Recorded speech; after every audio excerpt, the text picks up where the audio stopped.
I wanted to create this video to show how we go ahead and create an Anterior Deprogrammer using D3 Splint software.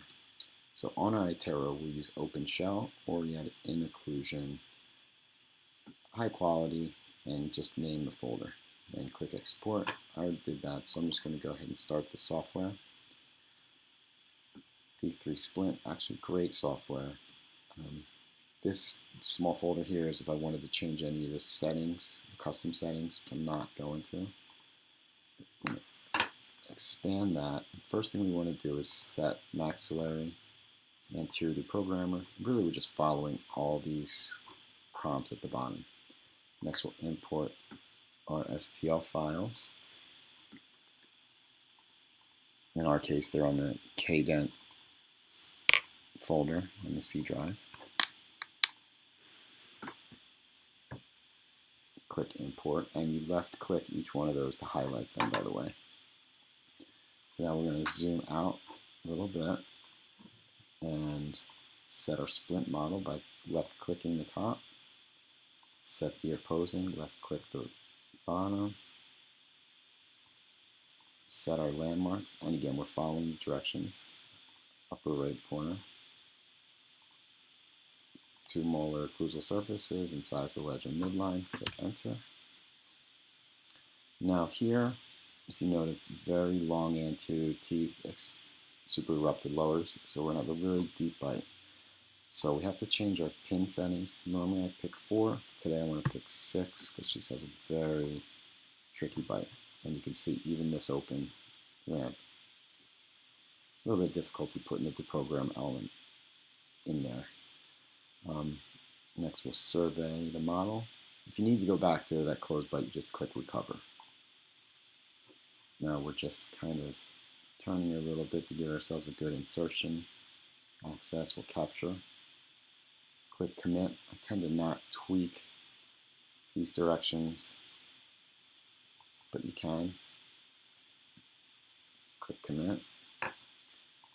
Save to continue, and it won't let you keep moving unless you save. So next we'll mark our splint outline. Now this is kind of the tricky part. Sometimes you get errors, and if you get errors during this process, it's honestly easier to just start over. Some of them are correctable.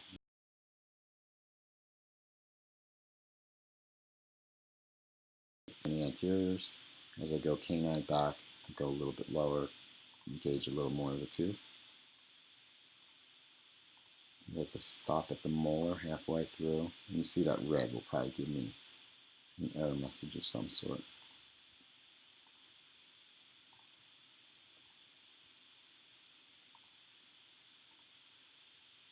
And when you get in this front, I like to come down a little bit,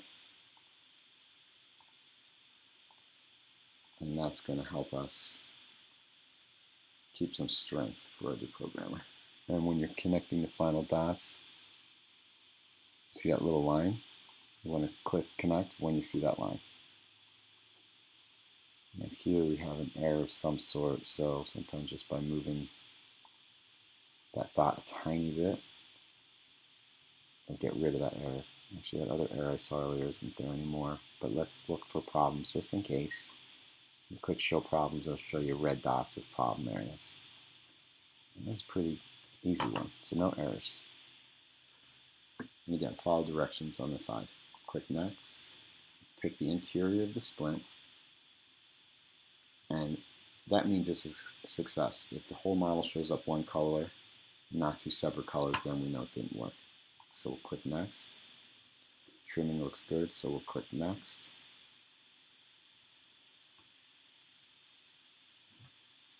Now at this point, the computer is doing some background processes.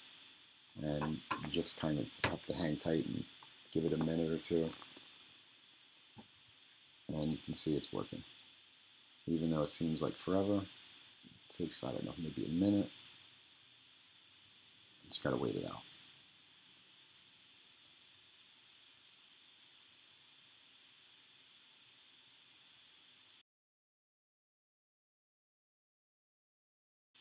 So now background process was finished. So now we can get ready to go to our Anterior Deprogrammer, but first I want to hide a bunch of things, like hide the silhouette, keep the guide table articulator, get rid of that, get rid of the model parameter. We don't need to see our margin, but we do want to see the shell. And you can see here what I meant about these teeth being so high.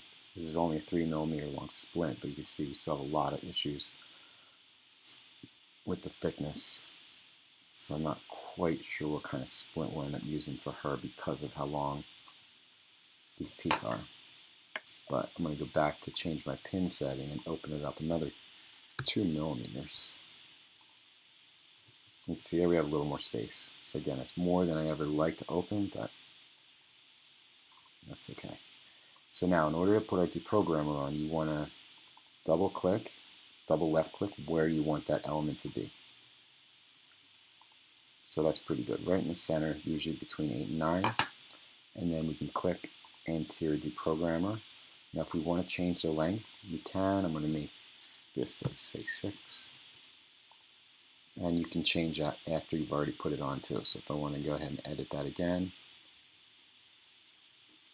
click on the deprogrammer. And you can see now you can edit it if you want to make any changes. First I'm going to rotate it a little bit. If you click on the blue, you'll see that little arrow come up, and that'll let you play around with it. And I like to pay attention to the lower teeth too, because we don't want to make it too long,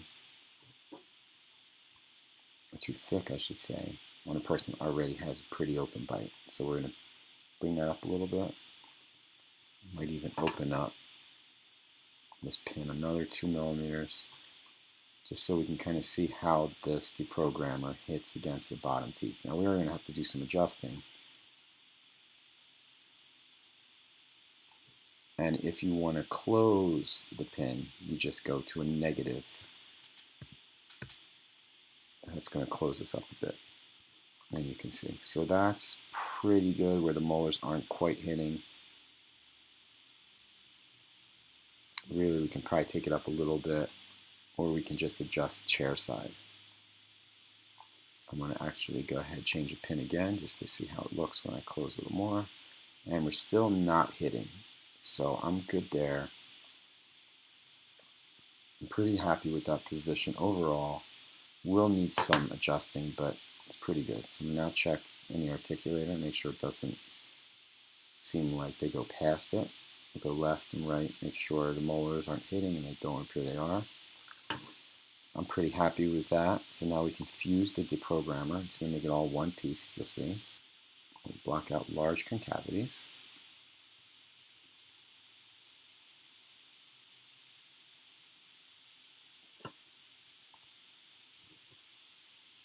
Remesh and smooth.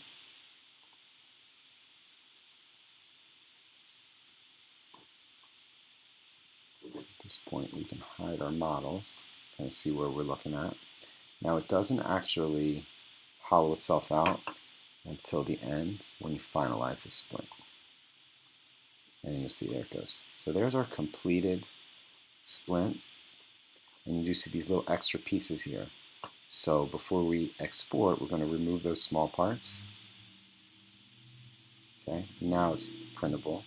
Now we're going to generate a report, which is going to tell us everything we did along the way. And now we'll export our splint STL. And I'm going to just overwrite that file. Click export. Minimize all of this, and then what we're going to do now is go ahead and open the splint we just made, and I'm going to show you how we add a base to it.